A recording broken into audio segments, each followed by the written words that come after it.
Antes de usar seu computador de mergulho, leia completamente o manual de instruções.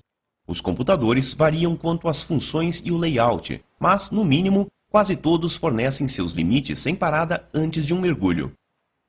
Embaixo d'água, você pode ler sua profundidade, tempo decorrido e seu tempo restante sem parada. Um indicador de velocidade de subida guia a sua velocidade, e surgem informações sobre descompressão de emergência se você acidentalmente exceder um limite sem parada. Entre mergulhos, você pode visualizar o tempo de intervalo de superfície e rever informações de mergulhos. Há 6 orientações que você deve seguir quando mergulhar com um computador. Primeiro, mergulhe conforme o planejado. Não vá mais fundo ou fique mais tempo do que o planejado só porque seu computador permite. Segundo, permaneça bem dentro dos limites do computador. Nunca deixe seu tempo restante sem parada se aproximar de zero. Terceiro, siga o computador mais conservador, o seu ou o do seu dupla. Quarto, monitore seu MS e controle seu suprimento de ar. Quinto, quando puder, comece no ponto mais profundo e progrida para o mais raso. Quando fizer mais de um mergulho, faça primeiro o mais fundo. Isso fornece um tempo sem parada maior e é considerado uma prática conservadora de mergulho. E sexto, suba lentamente dentro da velocidade de subida do seu computador e faça uma parada de segurança.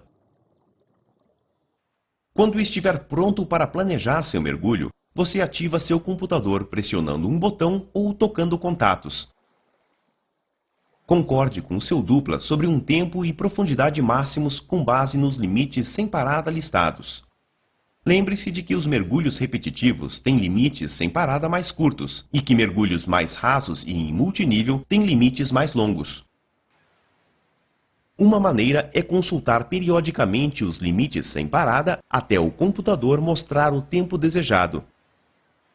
Isso soa impreciso, mas com a experiência vocês têm noção do tempo ganho durante os intervalos de superfície.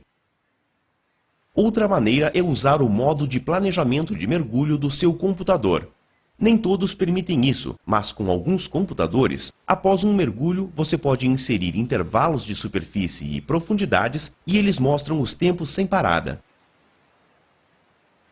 Você também pode usar um aplicativo de planejamento, a tabela RDP ou a ERDP-ML para encontrar os intervalos mínimos de superfície. Eles não serão idênticos aos do seu computador de mergulho, mas darão uma boa estimativa do tempo de espera na superfície. Ao planejar, consulte a lista dos tempos sem parada para confirmar que você tem o tempo que deseja. Seu computador calcula continuamente os níveis teóricos de nitrogênio e por isso é importante que você use o mesmo computador em todos os mergulhos ao longo do dia. Ele memoriza o seu nitrogênio residual, então não compartilhe ou troque de computador. Além disso, não o desligue. Se você não mergulhar continuamente com o mesmo computador em todos os mergulhos, ele não pode calcular precisamente o nitrogênio teórico, aumentando enormemente seu risco de doença descompressiva. Siga todas as recomendações do fabricante relativas ao uso do computador para mergulhos repetitivos. Planeje seus limites máximos de tempo e de consumo do ar. Você geralmente tem bem mais tempo sem parada do que seu ar irá durar.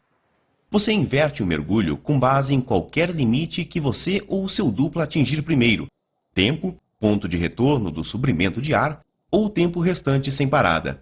Você pode querer anotá-los numa prancheta para consultar durante o mergulho. Se exceder acidentalmente um limite sem parada, seu computador vai mostrar profundidades e tempos para paradas de descompressão de emergência. Não suba acima da profundidade indicada da parada. Seu computador vai lhe mostrar quando você pode subir à superfície ou até a próxima parada, se houver mais de uma.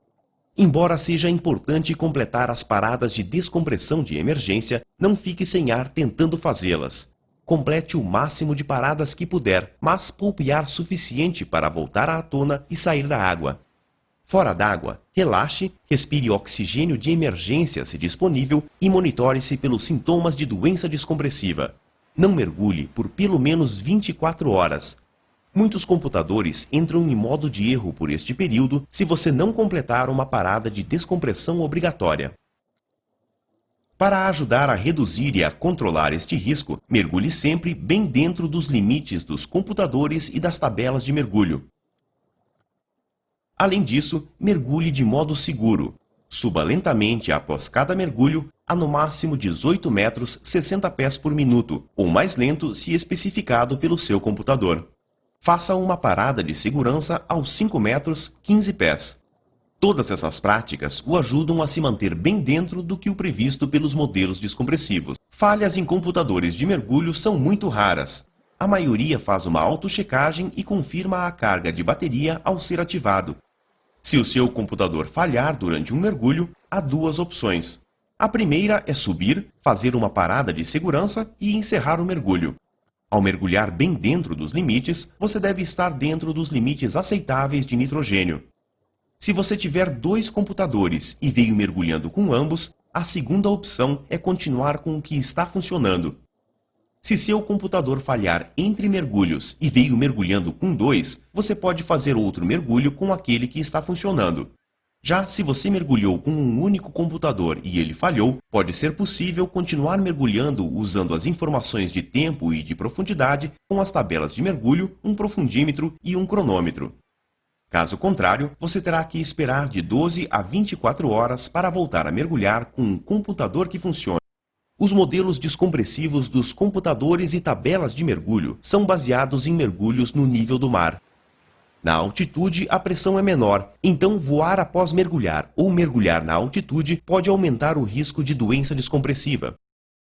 Por conta disso, a comunidade médica do mergulho recomenda esperar pelo menos 12 horas antes de voar após um mergulho. Se fizer mais de um ou mergulhar por vários dias seguidos, espere pelo menos 18 horas. As recomendações para o voo após o mergulho mudam periodicamente. Siga as mais atualizadas.